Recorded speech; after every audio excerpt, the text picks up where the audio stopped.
Bonjour à tous. Good evening, anyone. We're not going to delay the start of this roundtable discussion because some of you have to take a plane or a train, so we're not to postpone or to delay the start of this roundtable discussion.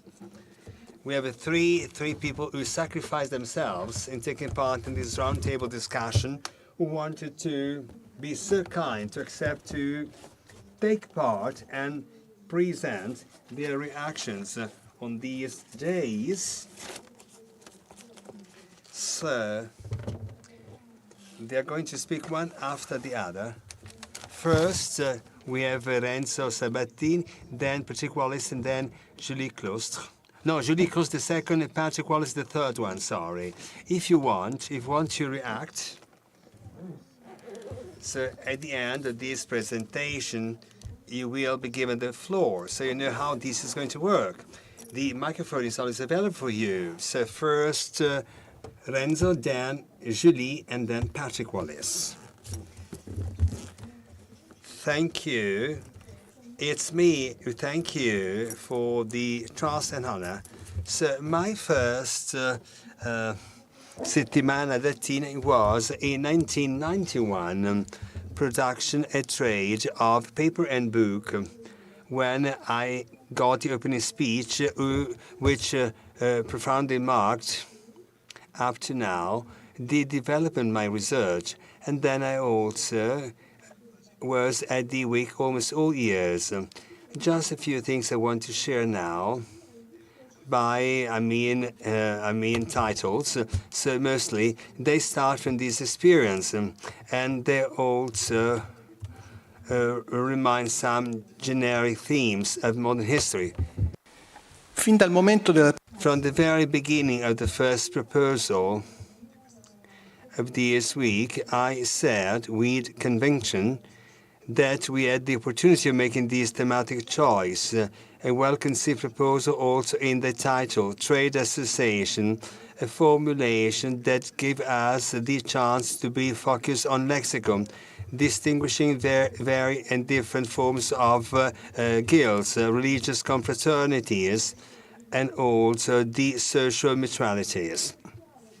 Well, the first confirmation that has been a right choice arrived last Sunday from the very good prelusion by Franco Franceschi, but also by the welcome speeches that this year were not so formal, and they stress the interest of many topics which have been dealt with these days, from the training of human capital, material culture, up to the reuse, as we've been hearing this morning. And to this extent, I make an apology for this.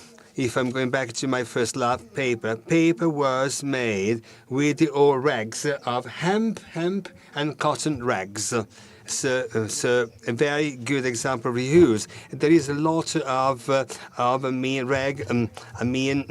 sellers being regulated by governors, by rulers, and by some guilds to avoid any exports and also contraband of rags. And the same is for the collection and the recycle of glass.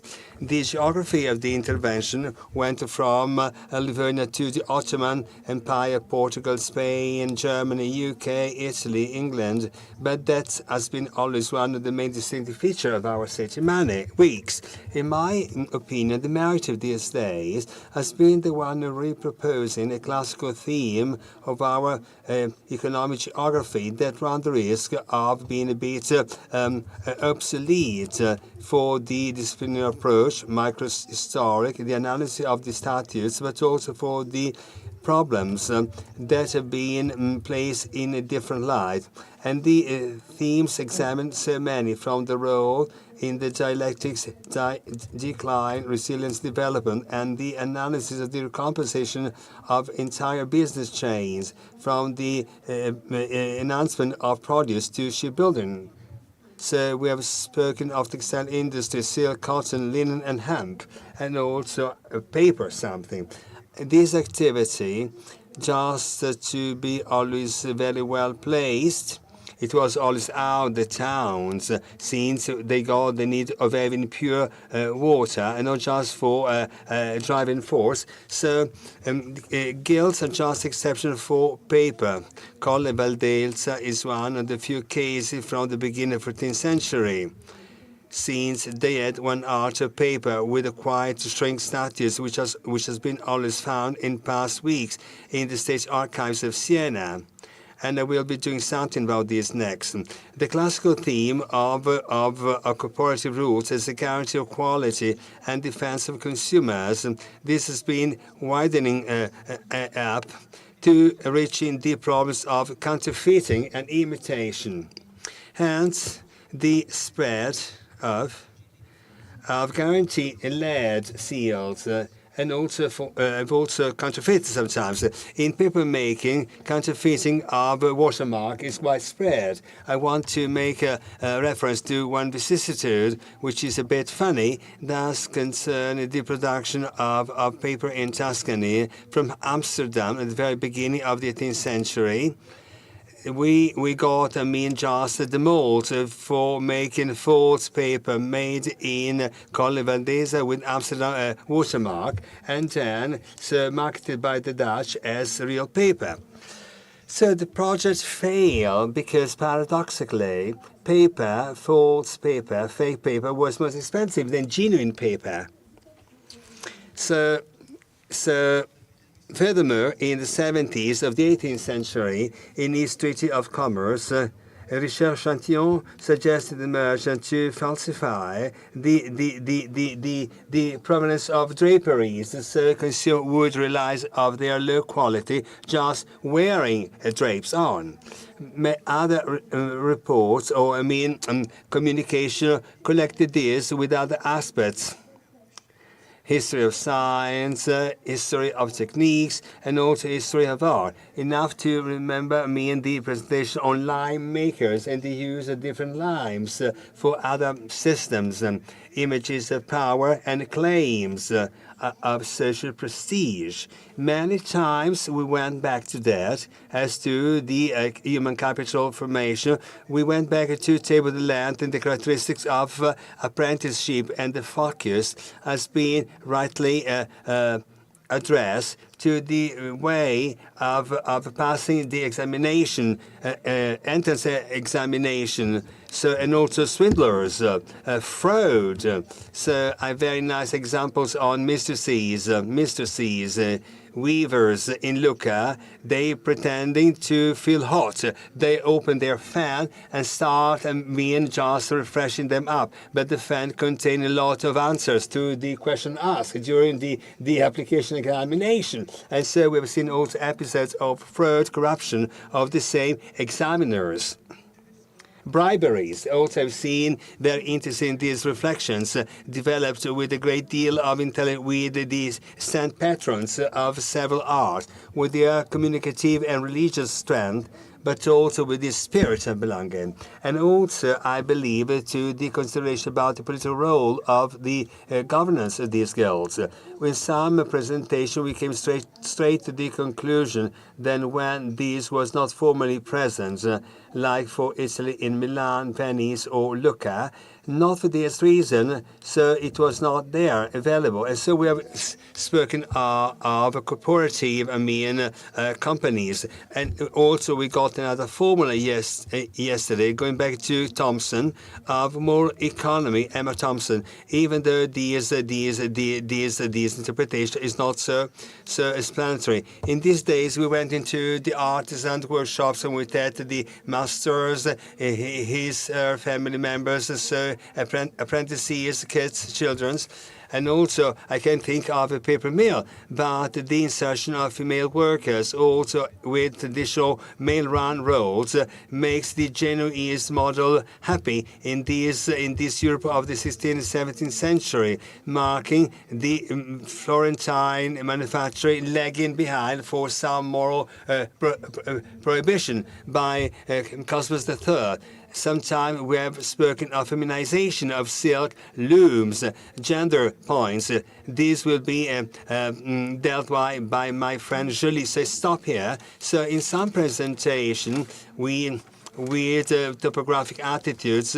We knew the name of the protagonist, the butchers of Vicenza. We have spoken of endogamy, craft endogamy, or community endogamy. Also taking stock that from the traditional viewpoint, from the early Middle Ages, so crafts were just in the same streets. I'm thinking of Florence, by instance. So, but also we have a table, we have discussed of the working place, occupational disease, labor accidents. So very, very topical even nowadays, without neglecting conflicts, disputes, intercorporative conflicts of the fields of intervention, and also the infra-cooperative for specific interests between the registered ones, groups of registered people at the same art. And these have very complex dialectics, not always clear, but not less fascinating for our historical reconstruction. We have seen also, I'm thinking of the Turin case, that the confraternities also were given some financial support. No, with just loans for difficulties that are also troubled small pawn shops, but also another one of loans, investment loans, just to build up houses to rent, to let. And then even in Turin, we have seen cases of transformation without interruption or continuity of confraternity into university with statutes that have been officially approved. And all these communications have shown a special focus on the complex economic situation and the political evolution wherein the cooperative phenomenon was investigated. And once again, by all these speakers, we have seen the awareness of the contemporary, of the time-sorry contemporary profile of bibliographies, through which it is necessary to work ahead. I want now to repeat this. I said this in past day. The name of Carlo Poni, not just maybe for the reconstruction of the Bologna silk factory, but also for its theoretical reflection, measure versus countermeasures, and other contributions of his that taught us to question to ask the right questions, to question us, in order to find out good results and responses. Yesterday we said that corporations and trade associations are just opening up and down as an accordion according to the crisis where they are working in. And they are also the cause of this crisis. So this was a definition chaired by Angela Groppi, a scholar. I was lucky enough to work with her, and I'd like to recall this statement. So finally, just to finish this off, I just leave this week profoundly enriched in spirit, and I know that our work, when 1 year later we will have the proceedings book, our work will give its very valuable contribution to make a step forward in our research activity and spurring other research positive ahead. Thank you. Grazie Renzo pour ce... Thank you, Renzo, for this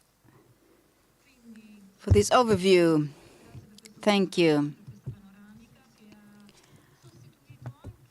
So your description, your overview is kind of lien fait avec les semaines. is substituting the paper, the summary on paper. So you mentioned also the case of Turin, and thank you also for your openness, your open-mindedness towards the other weeks, the other topics. Now I'll leave the floor to Julie. Please. Thank you. Thank you all.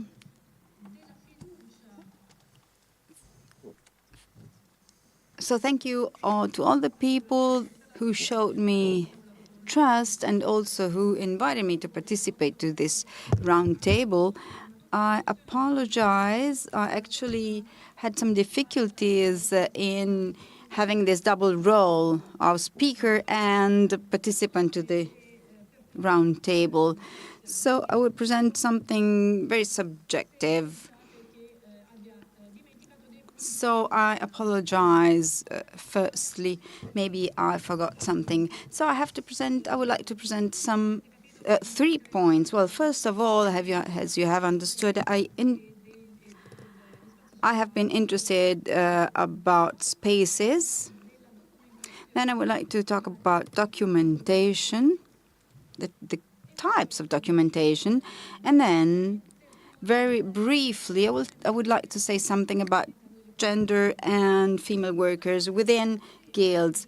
So as Renzo Sabbatini has said, as we usually do, we covered, all industrial Europe period, all the period of industrial Europe, and also close by spaces. We talked about the Ottoman Empire, and we also covered spaces which are, so to say, integrated to Latin world. In Latin world, so Baltic regions, Baltic cities, territories integrated in the German Empire. And we also mentioned Hungary. We even included pre-industrial Europe. So, well, on the one side it is normal, but it is curious to underline the prevalence of speeches about Italy. So this is a question I'm posing, actually, since I do not know about this. So Mediterranean Europe has been, we have talked about Mediterranean Europe, but also Iberic worlds, France, England, so Great Britain, Toulouse mostly for France, London for Great Britain. So this kind of focus on geography is leaving some spaces like uncovered. In particular, we have not spoken about contacts with other countries, like, for example, Balkan regions, which are also seats to other guilds. So maybe here among us there are people who actually, well, maybe we do not have material to study on this, but we have to understand which are the conditions of the guilds in these regions, which are the conditions of trade associations in these regions, but also in other territories in Italy and in France and elsewhere. So we moved from one side to the other in Europe, also to be able to discuss different situations in different periods about the structure or lack of structure in trade associations, and also to look at where and how trade associations were formed also in Portugal. So I would like to focus now on the topic of travels within Europe. We have talked about the Ottoman Empire, about this. So on a national scale, we have looked at Portugal, of Mallorca. We have made a kind of a synthesis, a summary about Italy, of trade associations in the whole peninsula. And we also added the case of Hungary, that on a national scale it has been presented very well. So over the course of our whole week, we have focused on particular cities.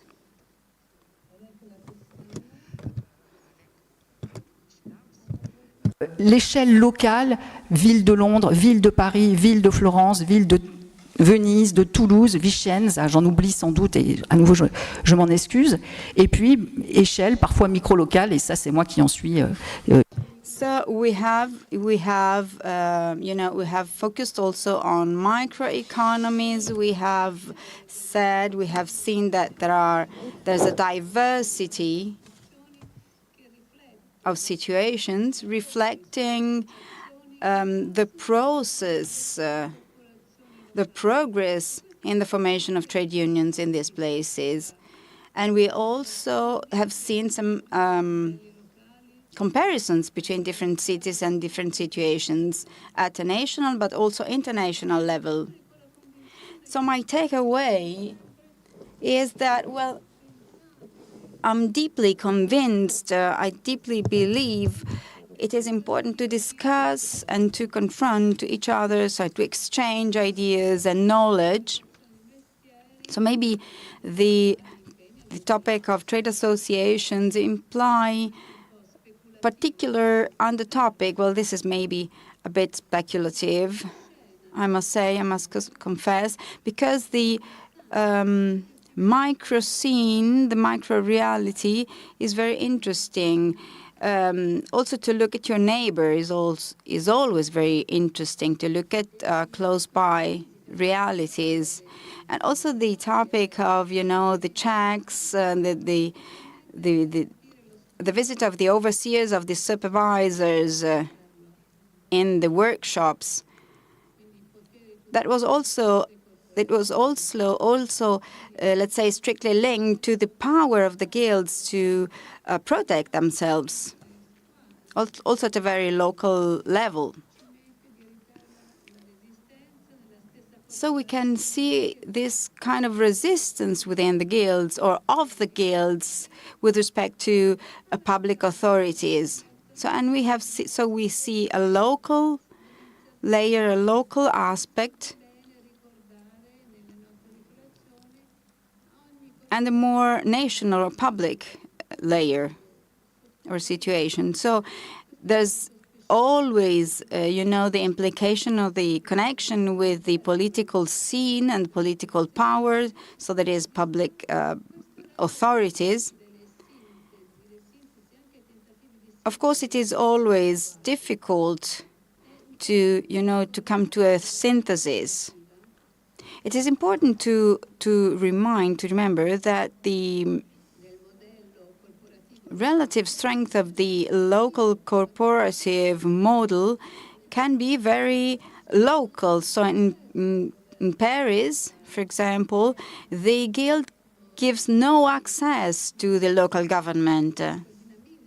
So this is not preventing the dynamism of the guild's dynamics, even though there are difficulties among the different guilds on the French territory. There are also many differences among the trade associations themselves, among merchant guilds, and also the participation of guilds in traffic and transportations, in textile trade, in cattle trade.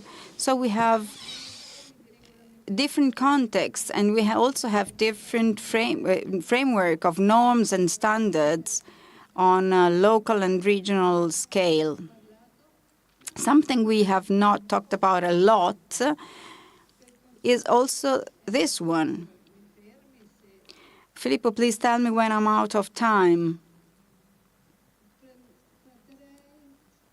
Now I would like to to say something about documentation. So, and the models of statutes, we have different types. Iconographic, which is important to appreciate the technical or ideological type. Archaeological sources, which are also important to document the ways in which the guild is seen through the material culture. For example, we have seen the seals today, Some techniques have been mentioned, the documental and practical documentation, the internal documentation of the guild. We have seen lists of members, of persons responsible to the guilds, of the guilds. And then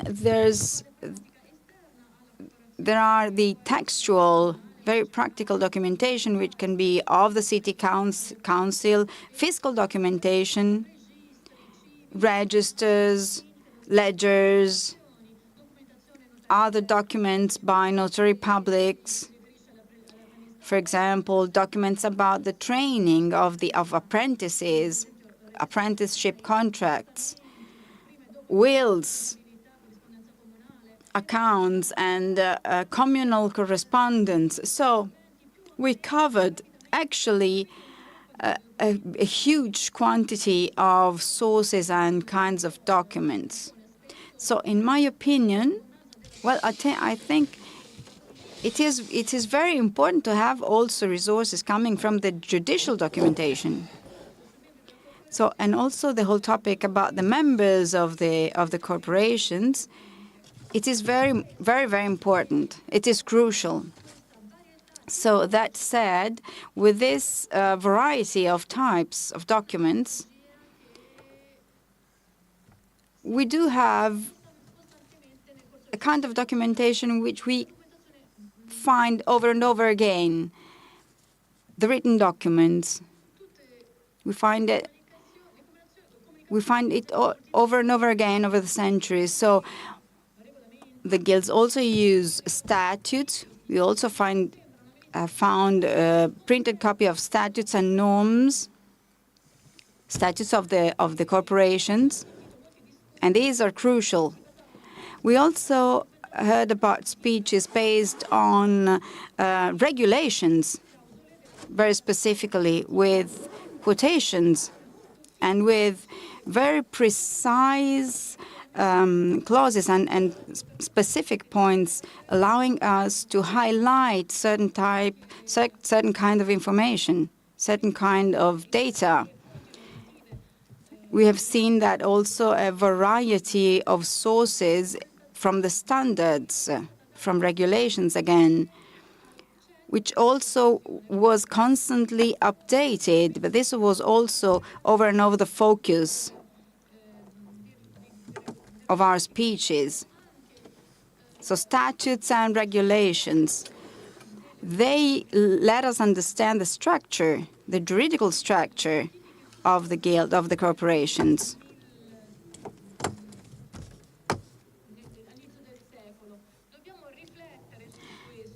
Maybe we should focus on this. So the legal framework. We have heard a different and partially contradictory statement. So maybe, first of all, we should ensure also the availability of these sources for scholars and for our experts. We need to underline the importance, the significance of this kind of documents. I understand that also in Florence, the question of the availability of the statutes of this kind of documents, it can be a challenge. But from this depends also the knowledge and the development of the knowledge about this topic, about the trades, about trade associations. Then last thing, we have also seen different positions in these days in terms of trust about the sources.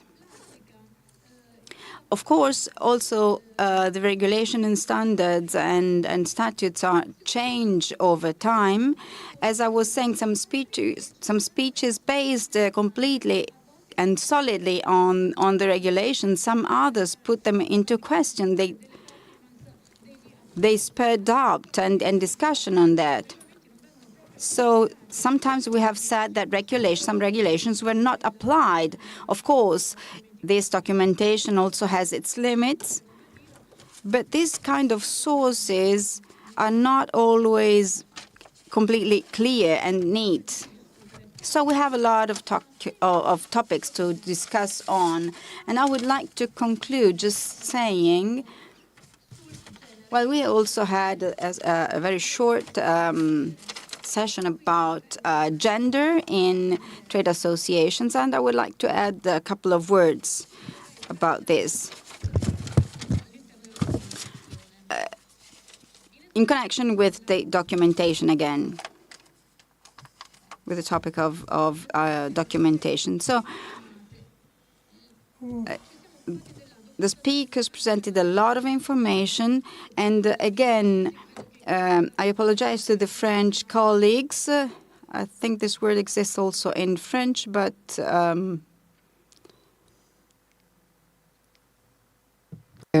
qu'est-ce que je veux dire par là? D'abord, il y a eu... Enfin, d'abord... So what I want to say, one of the speeches was based on the acquisition in Portugal about tales, about cases, talking about the role of women workers. And these aspects do not appear in the regulations, in the sources about regulations.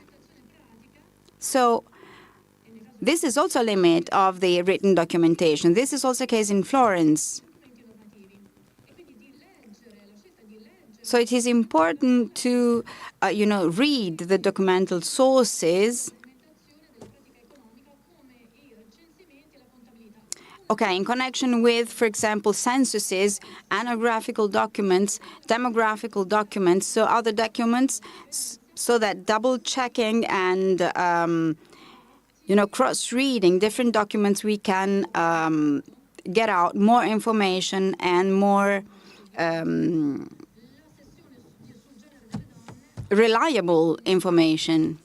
For example, we analyzed 25,000 apprenticeship contracts. So this is also a trend. It is showing a trend in the regulations to, leave women workers' role as unseen, so to hide it. And this is something we should focus on, and we should more deeply work on, and to more deeply and more detail and analyze in detail the role of women, and to analyze more detailed information about the role of women workers. Cette lecture sous l'angle de la méthode. Thank you, Julie. Thank you, Julie, for your opinion, for your point of view on the methodology of this Sabbatini week, and for all the topics you proposed for our future weeks and works. We are of course open to new topics, to new proposals. So this is again a challenge for all of us. Now I leave the floor to Patrick. I love the computer. Let me begin, obviously, by congratulating everyone. It's been a really fascinating week.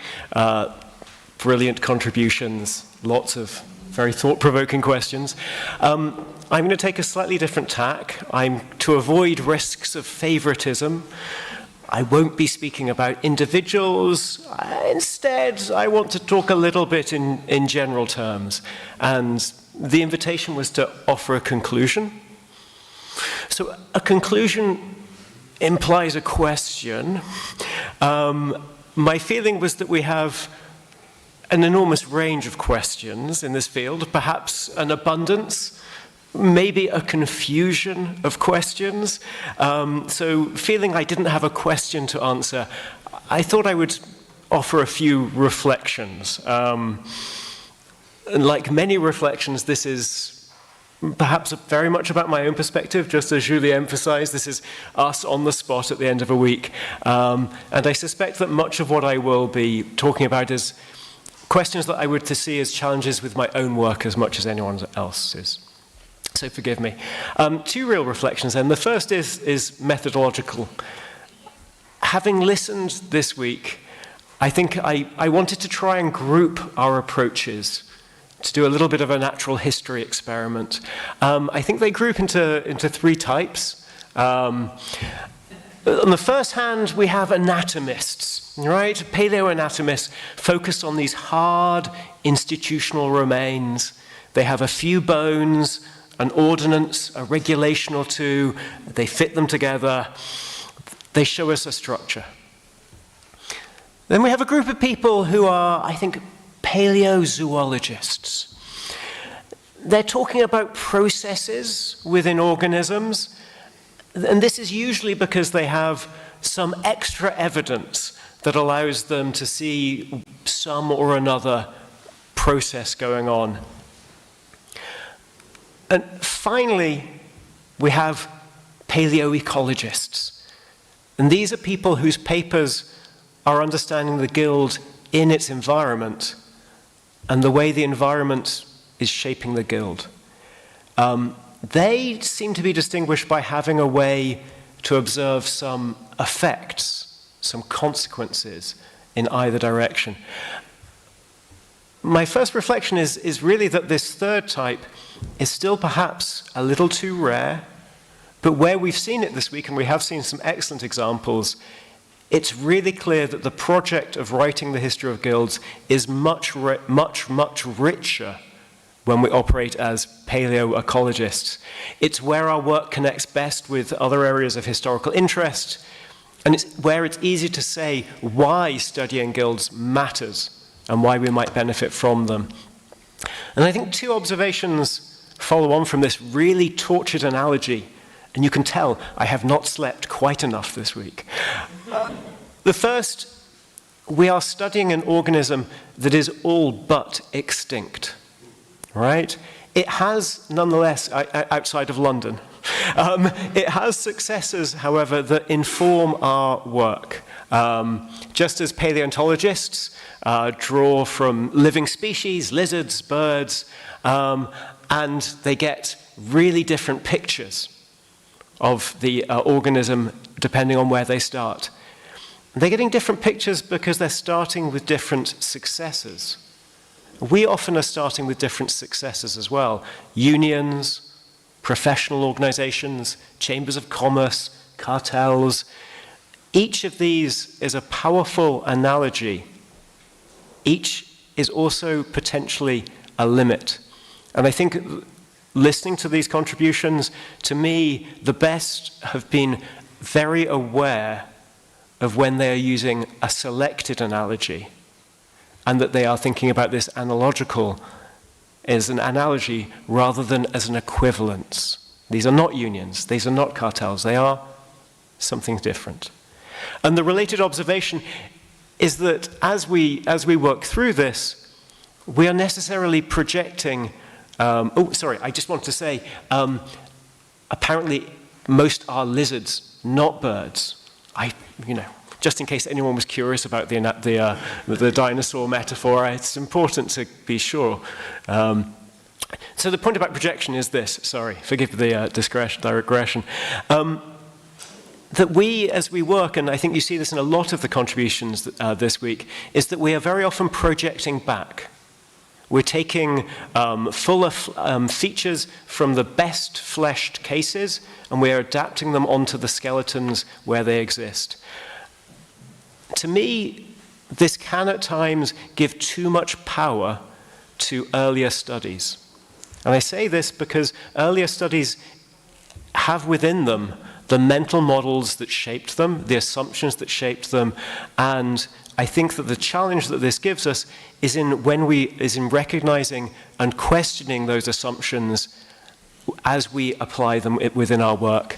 And I think the best work this week has really recognized, formalized, and tested the assumptions about those models that they are taking to earlier, thinner, alternative contexts. Okay, I've been talking about dinosaurs. So we've been talking about big beasts. Let's talk a bit more about big beasts. We might reasonably be expected to leave this workshop with a view as to whether guilds are good or bad for the society, economy, whatever you like. This has been the debate, or one of the big debates for the last 30 years. And it's a judgment that's still right at the center of these two very big, very recent contributions. On the one side, Ogilvy essentially finding a negative conclusion. Adam Smith is right. You put any group of shopkeepers and artisans together, they are conspiring against the public. I always wonder, if we bring any group of academics together, what are we conspiring against? On the other side, you have Mokier building on the work of Epstein, Van Zanden, others, and saying that guild corporatism, it could offer one of the taproots of European prosperity, creating generalized social trust in that new book, or broader and more inclusive markets, greater human capital formation, diffusion of innovations, and so on. You would expect a judgment, but I would not say that there was any consensus from this week on the good-bad debate. Not everyone thinks this debate is important. I confess, I'm an economic historian. These are, well, friends, colleagues, whatever. And some of us work in really different areas, and that's great. But I think enough of us have this debate in our mind, in our portfolio, that the absence of consensus, indeed the scarcity of conclusions around the consensus, I think is meaningful. And my hypothesis, well, is that this reflects something about how we are collectively seeing the field as people who are working within it. And my hypothesis then is that there's something that's unsatisfactory about this mode of analysis and this form of argument. What could that be? I think it's the assumption that function follows form. I think it's the assumption that by their existence, guilds somehow have an essential innate purpose, some function that they are going to exercise, just as the family could be reduced to reproduction. Well, I don't know how you feel about that. I think this essentialism, it's got a really deep, it's got a very persistent appeal. We are always going to have economists coming up with a meta-theory for this or that institution. But it seems that we, if I can speak collectively, are engaged in a different project. Form of the guild has started most of the conversations this week, not function. I think that's partly practical. It's about us finding a collective space. But I think it's also because if you listen to the contributions, guild form does not seem to convincingly predict function in many of the cases we have discussed. And given that, starting with form allows us, and has allowed many great contributions this week, to think about guilds as institutional resources that may have a range of functions and serve many different groups. And in that sense, I think this is actually a quiet victory for Ulrich Pfister and the kind of more political economy position that he espoused a few years ago. And you can see this. People have been talking about adaptive, flexible, strategic, these languages of adaptation in various contributions. So just as we would not judge the state to be good or bad for its citizens without evaluating whether it was autocratic, extractive, or democratic, inclusive, we should not do that, and we have not done that for guilds. So just a couple of final points. Does this reduce the study of guilds to some kind of philological exercise? I don't think it does. So I think that there's great virtue in abandoning the idea that guilds have an essential function, because it allows us to think about the variety of functions, their intensity, and their effects. So to me, the position we are at now is one where it's incumbent to think about the distribution of guild functions, to consider how they sit on scales, on ranges, not in terms of binaries, as we have been thinking about in those large debates. So Ogilvy's book, for example, I think is important, but important in presenting some sense of the range of benchmarks. Finally, I think form is a more appropriate starting point than function if we are, and I think contributions have really made this case, to see guilds as a truly embedded type of institution. Because guilds, seen in that way, are only interpretable in relation to the structures with which they are connected. And I think as many, many contributions have shown, with guilds, context is almost everything.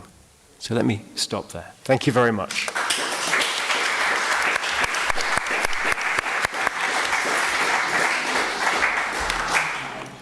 Merci Patrick pour cette... Thank you, Patrick, for such a dynamic presentation.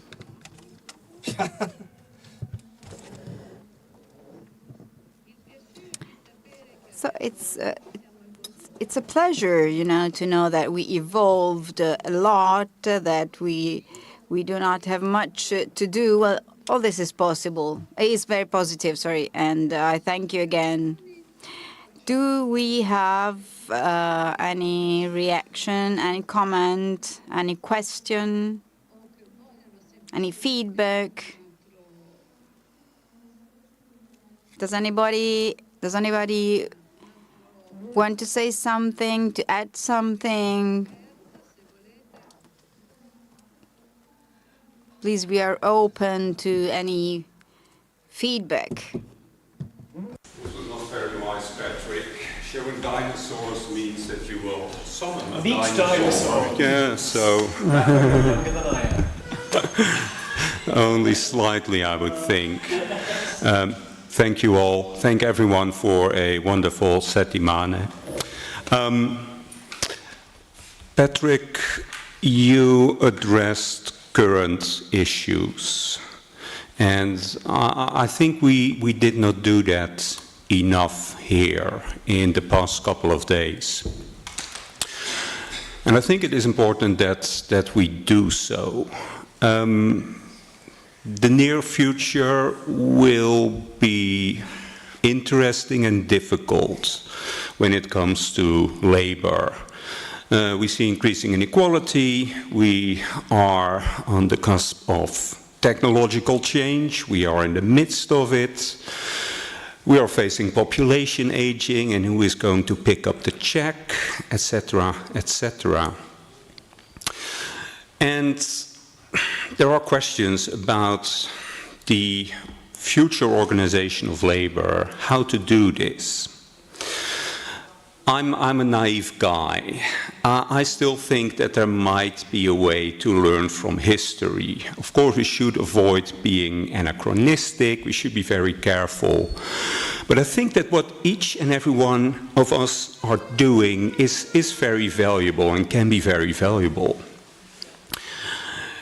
The least we can do is to offer inspiration to continue to organize and to resist capital and the tech bros, etc. Sorry, this is going to go in a very political direction.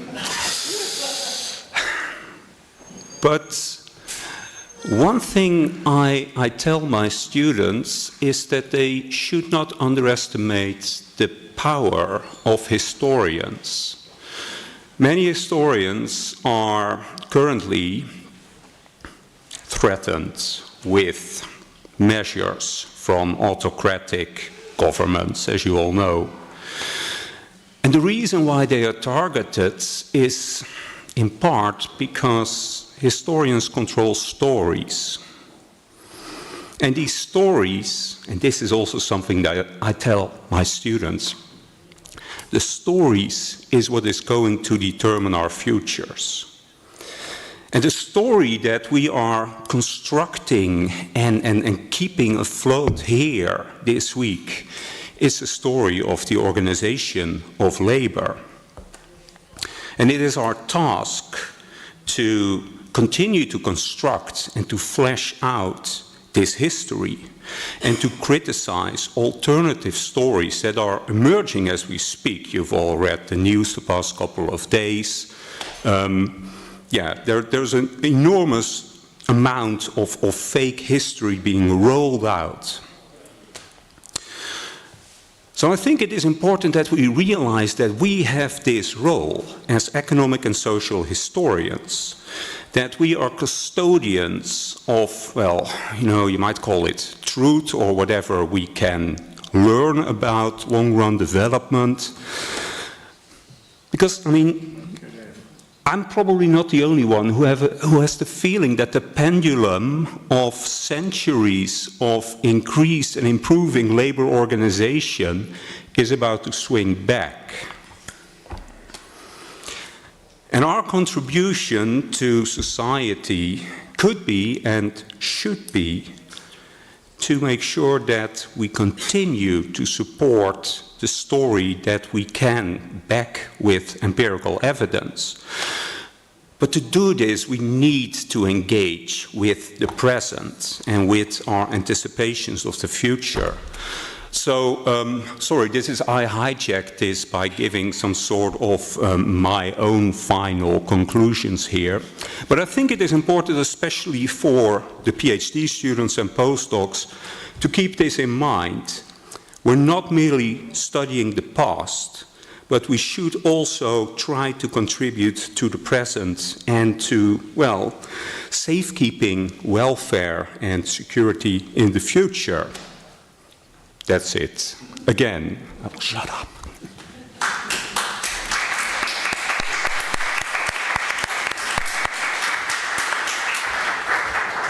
Merci, Jaco, de revenir sur un point qui me semble important. Thank you, Jaco. Well, coming back to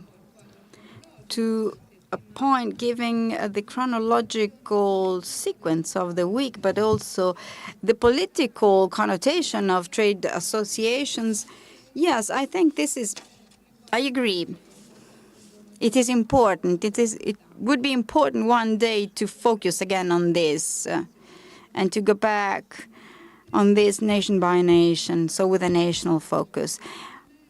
Is there anybody else wanting to say something? Otherwise, well, first of all, I would like to thank all the people, all the participants to this roundtable for their engagement and for this last effort. And I'm now calling Angela to finally conclude this week. On attend peut-être Jean-Marc. Ah, on va voir parce que il y a. Oui, parce qu'on va.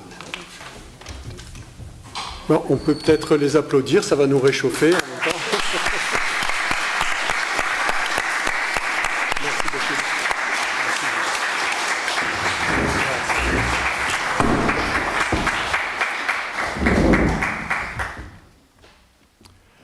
Donc on attend le président. So we're just waiting for the president of this foundation.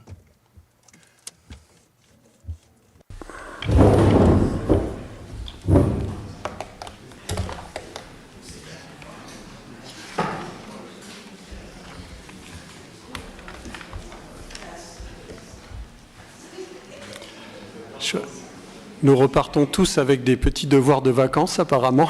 So we're just living in this room with some summertime homework to do during our summer holidays. It's not very deontological, this approach, but that's what we have all to do.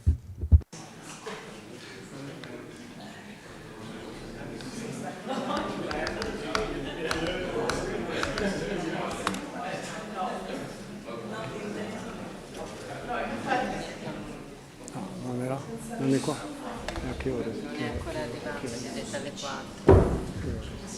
Manca 5 alle 4. Chiudi. Se lasciamo così. Bon, alors, on va. Okay, so don't go away, don't scatter away, remain with us, stay with us. Our president didn't arrive yet, but I want to start drawing the conclusions of this Settimana. First and foremost, I would like, it's a great pleasure to me to start with some acknowledgements. It's very important to draw conclusions. that this week has been especially rich in contributions, and a lot of people have seen this is true. We have a lot of different proactive intervention from the audience, from the public, because this week is not confined itself to present the communication, the papers, but also the feedback from the public is more than welcome. And this was the case this week. If people keep silent in this auditorium, it's going to be frightening, horrible. So if people ask questions, this is a clear, sign of interest. They're asking questions, so it means this was interesting in a way. This was the case. They're still alive, and I thank Franco for proposing this week, because this week has been very interesting. Thank you, Franco, for proposing this week. So thank you from the bottom of my heart, Franco, for what you've been doing so far for this week.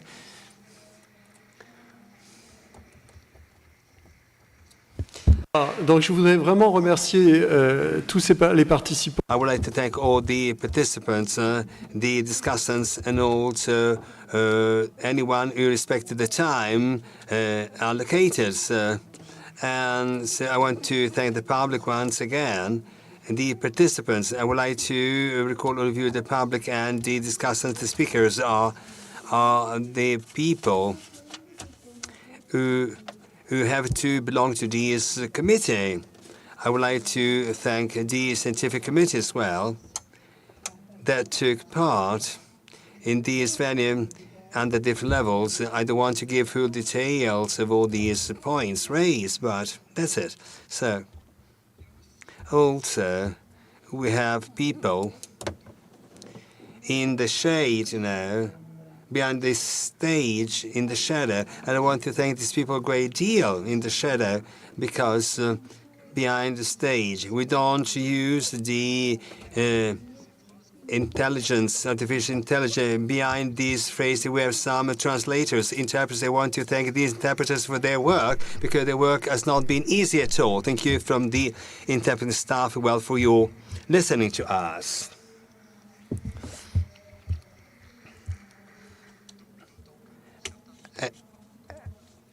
Also, because some of our still keep talking very fast, we have translators, also the technicians, the technical staff, because we have some technical team in the shadow. You see some of them just showing up in the room, in the meeting room from time to time. They're not ghosts. So we're just comfortably listening to the communication, but they have to fix to repair something which seems not to work properly. And we have to thank also the technical staff.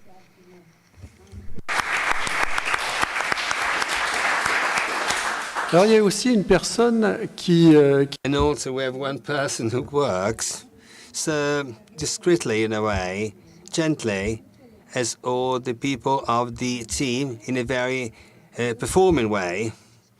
Francesco Lamanati, every year Francesco takes note, being the scriber of this meeting, and also he does everything along with the team that the books will be delivered. It's not so taken for granted. So any year, everything is done properly, and so the books are going to be sent to all of us. Thank you, Francesco, for your nice doing and job.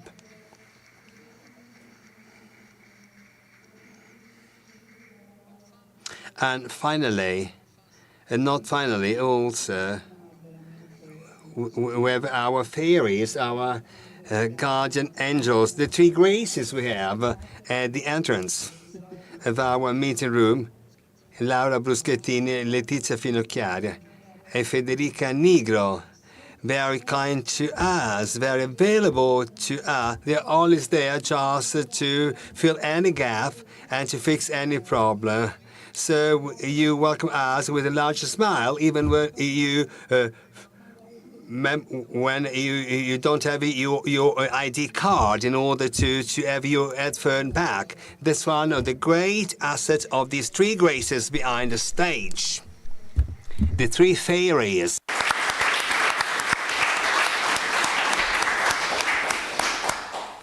Et puis moi je voudrais And also would like to say thank you, my partner, exquisite partner, Angela Orlando, because I'm the president. Okay, it's good, but the one's working very hard. She works very hard. Thank you, Angela, for your hard work.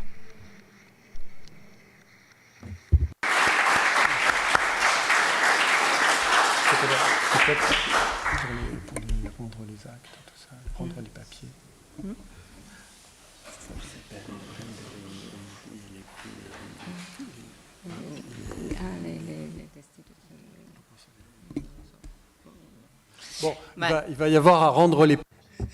Also, to give back your headphones, and you're going to be given back your ID card. On the letters, you read everything. Do not pretend not reading them. These letters. It's very important to respect also every instruction. That's a machine which has been already well tested, and this machine is going to work properly. And for doing this, you have to do yourself with respect, and you have just to submit your papers for the publishing of the proceedings volume. You have just to give back your papers not later than the end of June. So I don't want to add on anything else to what Philippe has already said, but of course, thank you all for coming, for joining us.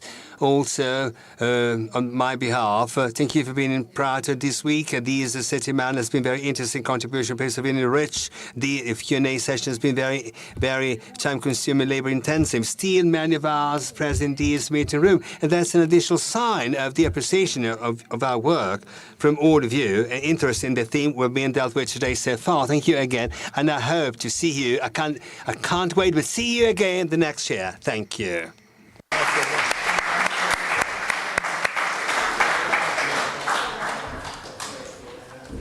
Et profitons du fait qu'il ne pleuve pas.